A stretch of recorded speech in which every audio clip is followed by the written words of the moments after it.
Netflix's 2019 drama Bolivar was always going to ruffle feathers. From questions of historical accuracy to praising Bolivar too much to not idolising him enough, it was clear that audiences would not be easy to please when watching their liberator on screen. However, it's not every day that a head of state publicly condemns your show, especially before it has even been released. Hello and welcome to Enchanted Essays. I post new reviews and video essays every Friday, so feel free to subscribe if you like that sort of thing. Today, I'm reviewing the 2019 Netflix drama series Bolivar. Bolivar follows Simón José Antonio de la Santísima Trinidad Bolívar Palacios, the liberator of Colombia, Venezuela, Ecuador, Panama, Peru and Bolivia from Spanish rule, from childhood until his death.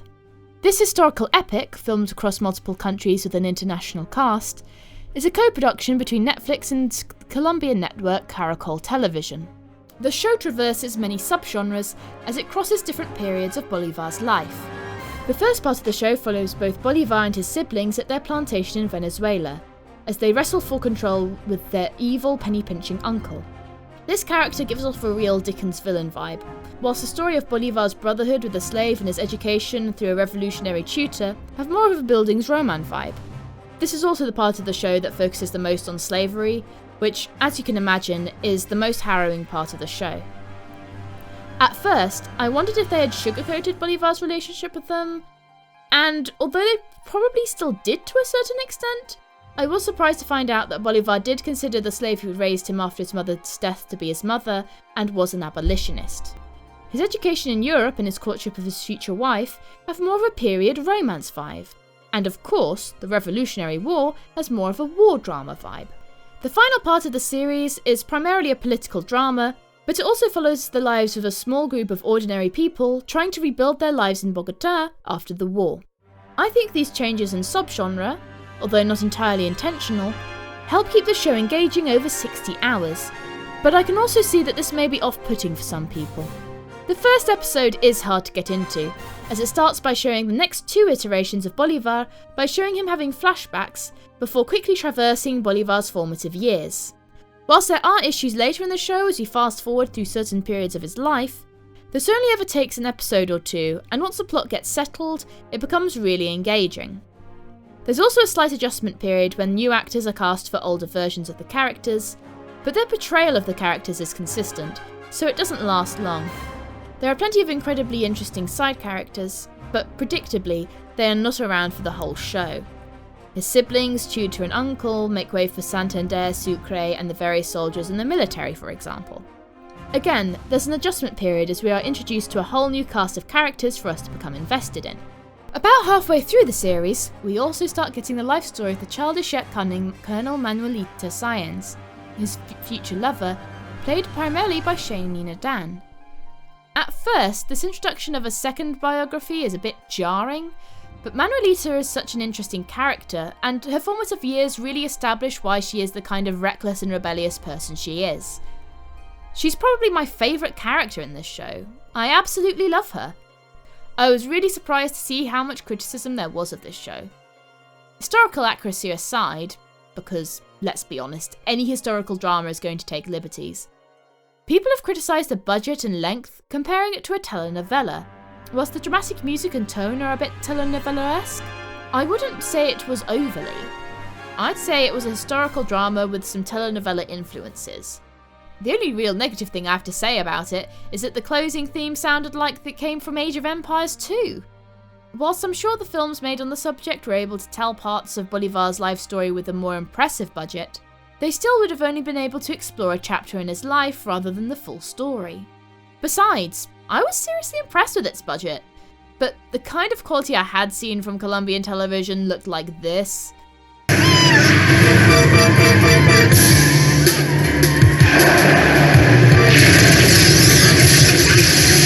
So my expectations were admittedly pretty low.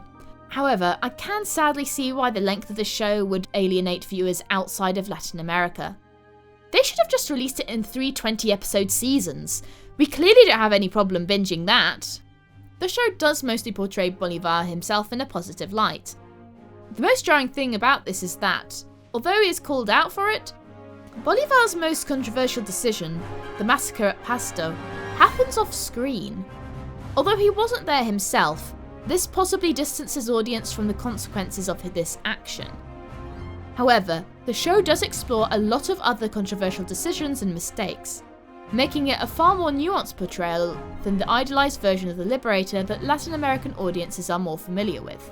Actor Luis Jerónimo Abreu said they wanted to humanize him, with his defects and his mistakes, because Bolivar was not a bronze superhero like the statues, but a human being, rather small and modest, who without superpowers became a superhero of flesh and blood. José Ramón Barreto, who played young adult Bolivar, said that he hoped that the series would allow people to interrogate Bolivar's life and question for themselves the cult that has been given to the military, the boots, and the leaders. A good example of this is the conflict between him and Santander when he leaves him in charge of the government while he continues to fight in other countries. Both men share the same primary ideals, but are placed in impossible situations where they must work against each other in order for their shared vision of freedom to survive. The show made international news when it was condemned before its release by Venezuelan President Nicolas Maduro for defaming Bolivar and accusing Colombia of running a hate campaign. Whilst the latter has been true, as the Colombian government have used the Venezuelan government as a scapegoat for their own corruption and incompetence for the past 20 years, an international epic isn't something that's slapped together just to dunk on someone, especially considering it seems to have been released a year after its planned release date.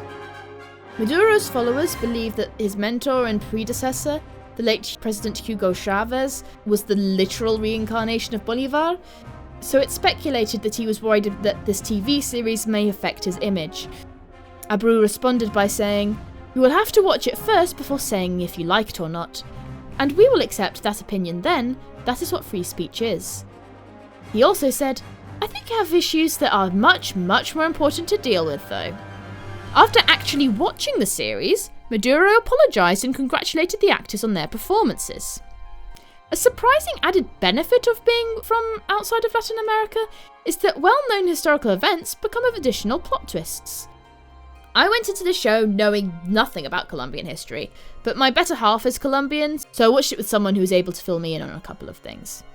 If you're thinking, I'm British, why would I care about Colombian history? Well, first of all, that's just a stupidly narrow outlook. Secondly, the British Army fought in the Revolution. I know that an imperial force fighting to liberate a country from an empire is ironic, especially when the commanding officers are Irish. But an enemy of yours is an enemy of mine, I guess. In fact, General O'Leary is the reason we know so much about Bolivar's life in the first place. And if you're from the United States, there may well be some parallels with your own history, and you have a dozen towns named after the guy. This series brought me to tears at least twice.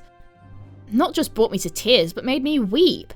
I can't remember the last time I wept over something as much as this show did, and I tear up at practically everything. I was invested in every couple, I was invested in every relationship, even though the political intricacies of the plot were sometimes hard to follow. At the end of the day, whilst it had temporary lulls, I can't help but admit I was really invested in the show when it really mattered. There were characters I loved to hate.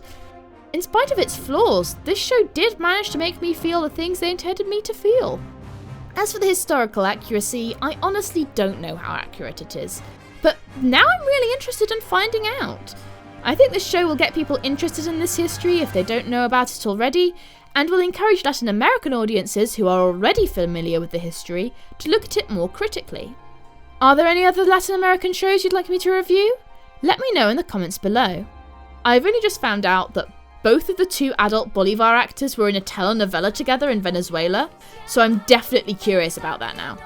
I'm already working on a review of an even longer Colombian drama series, so make sure you subscribe and hit the bell icon so that you're the very first to be notified when I post it. I'm very excited to be talking about this show. I was engrossed in it for ages and I just need to introduce you guys to it. If you feel like buying me a coffee, you can tip me on Ko-fi. You can also follow me on Instagram and Twitter. If you want to watch me discuss a completely different TV series, you can watch my breakdown of The Monkeys here. See you soon!